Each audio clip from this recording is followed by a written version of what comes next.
Here's an EOC review about quadratic equations and the form thereof and how they have to do with what the parabola looks like. All right, so say I have 3 points on a parabola. One is -1 and 0, another one is 3 and -12, and another one, the last one is 4, 0. All right, take a look at these points and think about if any of them are special. Right? This point and this point both have y values that are 0, so these 2 points are the x-intercepts. This one is the lesser x-intercept and this one is the greater x-intercept. So if I'm going to put this on a coordinate plane, this one will be like right here at -1, and this one will be here at like 4. Okay, so let me go now and see if I can figure out anything else about this. Well, I know that the axis of symmetry lays directly between these 2 points. So the distance between these 2 points are 4 minus -1, which is 5. So the midpoint is going to be 5 divided by 2, which is 2.5. Okay, so 5 divided by my delta x equals 5. Divide that by 2, I get 2.5. So if I take -1 and I add 2.5 to it, right, I'm gonna get 1.5. So right here is the axis of symmetry at an x value of 1.5. Okay, so this other point here is not the vertex. You may think it may have been the vertex, but it's not, because it's at 3 and -12. We'll just put that way down here. We'll say 3 is like a little scooch over, like right here, and that's -12. It's not to scale. Okay, so well, this is pretty easy here.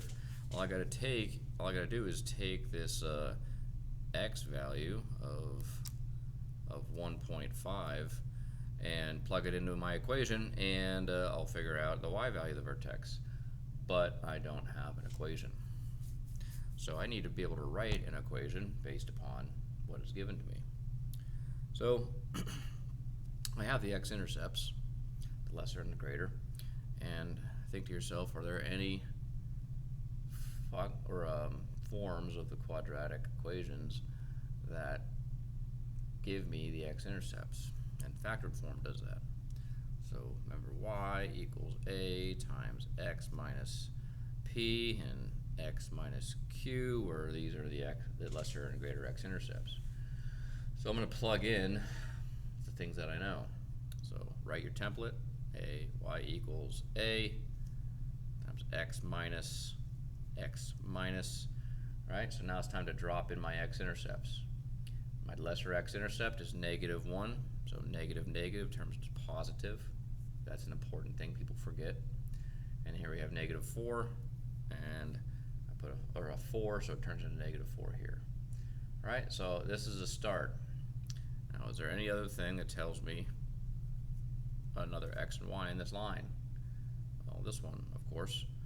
Right, so I'm going to take this -12, which is the y, equals a, plug in the 3 in both x's, bring down the 1 and the 4, and now I have an equation with only one variable, which I can solve for.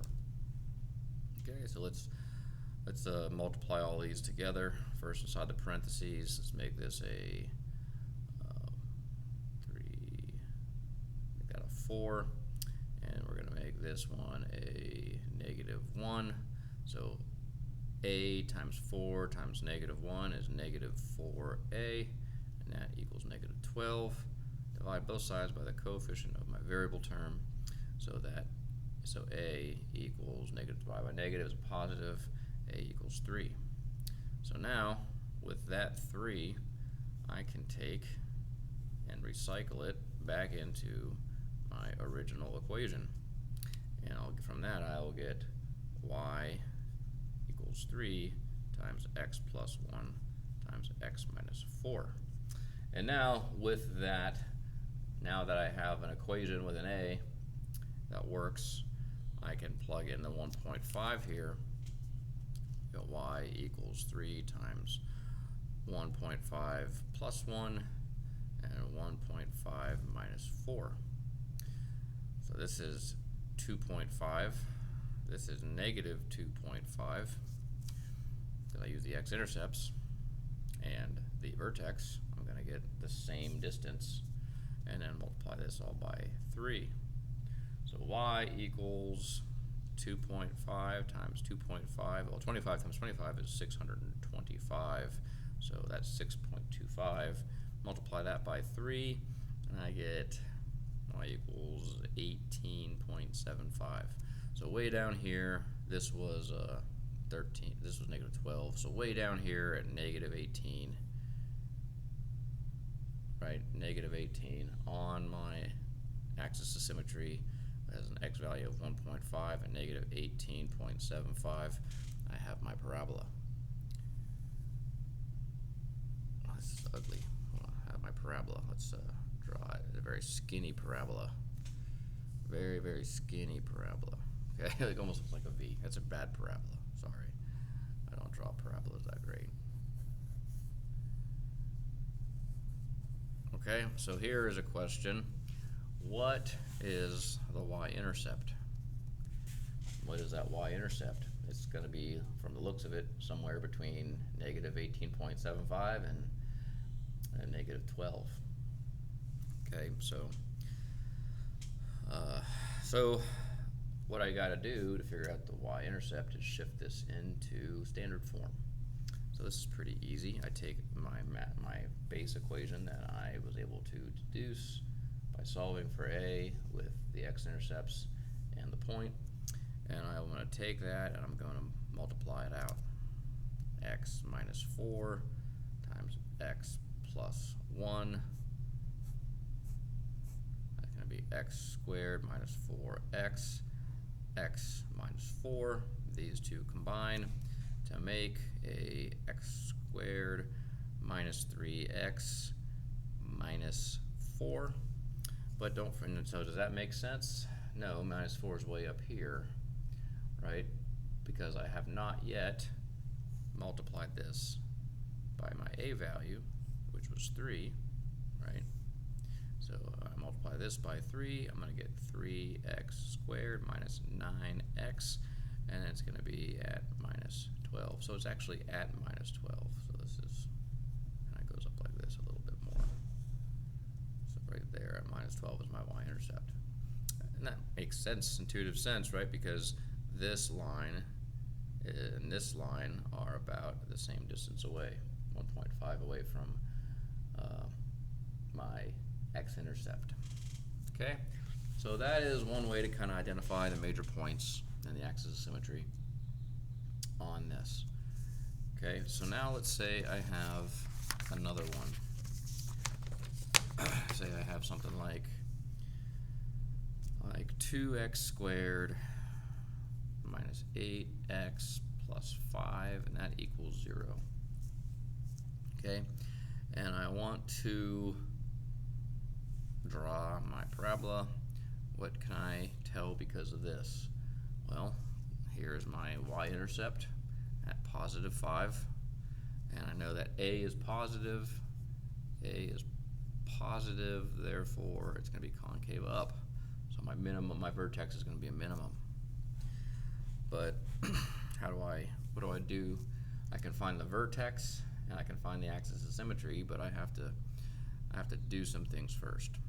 Okay, so let me see if I factor this, I'll be able to find the x and y axis, intercepts, and from there I can just figure out half of that and plug the x into here, and I'll be home free, just like I did in the last one. Right? So let me factor this. In order to factor this, I need to slide that 2 out of the way, right? And then I'll write x squared minus 8x, and then I'm going to multiply 2 times 5, which is 10. This is the slide and divide method, by the way. And now I'll have to factor this. So a negative and a positive make an x minus, x minus. Now I need the factors of 10, that'll make negative 8. So I got 1 and 10, I got 2 and 5, that's it. So I can't factor this. Might be able to like split it and make a pair, but you know what, I'm just gonna go ahead. If you want to see more videos on slide and divide, I have them. Just go ahead and take a look at them. Okay, so instead, I find the x-intercepts. I have this equation where x equals negative b plus or minus the square root of 4 of b squared minus 4ac all over 2a. Okay, that's the quadratic equation. So let's use this to find the x and y values, and as normal, I like to figure that out first as its own separate mini problem. So the square root of b squared, so b is negative 8, I'm going to square negative 8, I'm going to get 64. This is always going to be positive because when I square something, it's always positive. The result is always positive. Okay, and then it's going to be minus 4 times a, which is 2, times c, which is 5. So now I just need to multiply all this out. Remember to do these first. Be careful with this negative in front of all this stuff, because if I have a negative in one of these, it turns a positive. If I have two negatives here, it's negative and negative positive, but then it's become negative again. So be careful how your minus signs are affected. All right, but 2 times 4 is 8, times 5 is 40, or 5 times 2 is 10, times 5 is 40. So 64 minus 40 equals the square root of 24. And I can reduce this. Square root of 24 is 6 times 4. It's also 2 times 12, but 2 and 12 aren't perfect squares, but 4 is. So I'm going to take that perfect square out to make it a 2. So this is equal to 2 square root of 6. Okay? So now I have the value for this crazy stuff right here in my quadratic equation. All right, so I'm going to go ahead and use the rest of it. X equals negative b. So the opposite of b, which was 8, negative 8. So this is going to be 8 plus and minus. That's two equations here.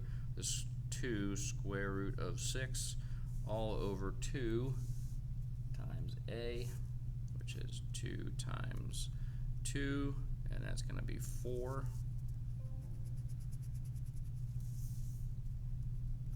Okay, or just the 2 times 2 works as well. All right, so now I'm going to try to, why did I leave that as 2 times 2? Well, I can get rid of one of those 2's, make that a 4, make that a 1. So x equals 4 plus the square root of 6 all over 2. Oh man. So this is two equations. My lesser x is 4 minus the square root of 6 over 2, and my greater x is 4 square root of 6. 4 plus the square root of 6 over 2. Oh boy. Wow. All right, well, let's see. I'm going to pause this and get one of your calculators. So these can be kind of goofy to put in. So I'm going to do 4 minus 6 square root. That's the square root of 6. Okay, so I have to press enter. That's my answer. And then divide it by 2. So this is approximately 0.78. Okay, it's not exactly, it's approximately. And here is 4 plus 6 square root, that's the square root of 6, equals, divide by 2, and this is approximately 3.22. Right, so if this was 1, I'm going to be like right here. If this was 3, I'm going to be like right here. Okay, now I don't really want to have to, these are rough numbers, right? And I don't want to have to figure out the distance between these two and divide by 2. That's tedious. Okay, so I'm not gonna use those points, right? I just wanted to show you how to use a quadratic equation. Another way that I can do this And plus, if I do get this thing, who knows if it's going to be some crazy radical that I don't want to have to put into this thing. Right? So instead, I'm going to shift this to vertex form. Right? So to go from standard to vertex form, I need to complete the square. Okay? So first thing in completing the square is 2x squared minus 8x plus 5 equals 0. The first step is to move the constant to the other side of the equal sign. Okay? Constant to the other side of the equal sign. Okay? So I'm going to move the 5 over there, giving me 2x squared minus 8x equals negative 5. Give yourself a space here, okay? Because the second step is going to factor out a. All right? So here, sometimes a is 1, and when a is 1, it's really easy. I don't have to do that. So I'm just going to factor out my a term. If it's just 1, it doesn't change anything. So I can almost skip the step, but I'll leave it in there so that you don't forget to do it. Right? But here I can factor out my a term. My a term is 2. So I'm going to factor out that. I'm going to get x squared minus 8. Nope. X squared minus 4x equals negative 5. Okay? So now it's time to complete the square. This is step 3. Complete the square. My purpose is to go from this to y equals a times x minus h squared plus k. Right? Because then from here I can pull out my x and y values of the vertex. Okay, so now I'm going to complete the square. The way I do that is divide b by 2 and then square it. Okay, so I'm going to divide b by 2. It's going to get, it doesn't matter if it's negative or positive, because when I square it, I'm going to turn it to positive anyway. So 2 divided by 2 is 2, right? And then square it, I'm going to get plus 4. Okay, so I've just completed the square, right? However, in doing so, now why did I complete the square? I completed the square so I have a perfect square trinomial that I can turn into a binomial squared. That's why I completed the square, right? But in doing so, I added an amount to this side. And at face value, it looks like I added 4. But I actually added 4 times a, which is 4 times 2. So your step 4 is add your b squared over 2 value times a to other side. Right? So from there, I'm going to add my b squared times a to the other square, my b squared over a. My b divided by 2 squared over a, or times a, is going to be 4 or 8. So I actually added 8. All right, so it's going to be equal to positive 3.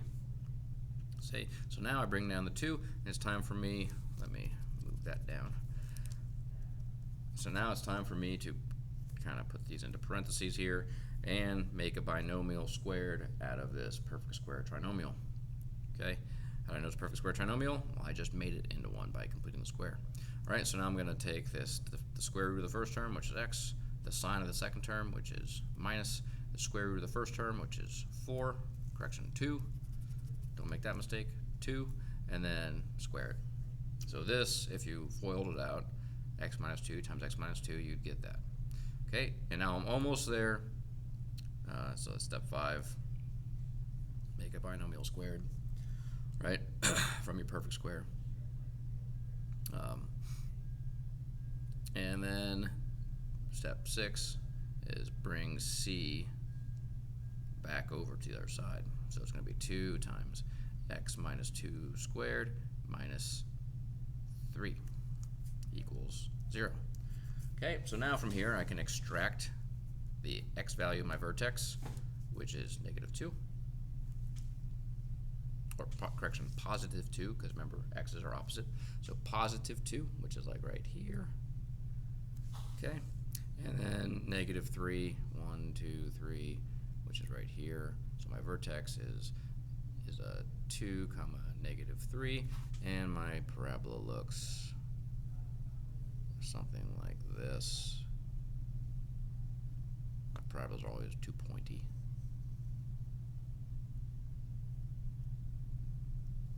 Okay, it looks something like that. Sorry about that, you couldn't see what I was doing. Okay, so that is, if you can do both of those, I think you're gonna be pretty solid for this. So we went from standard form where we can get the y-intercept.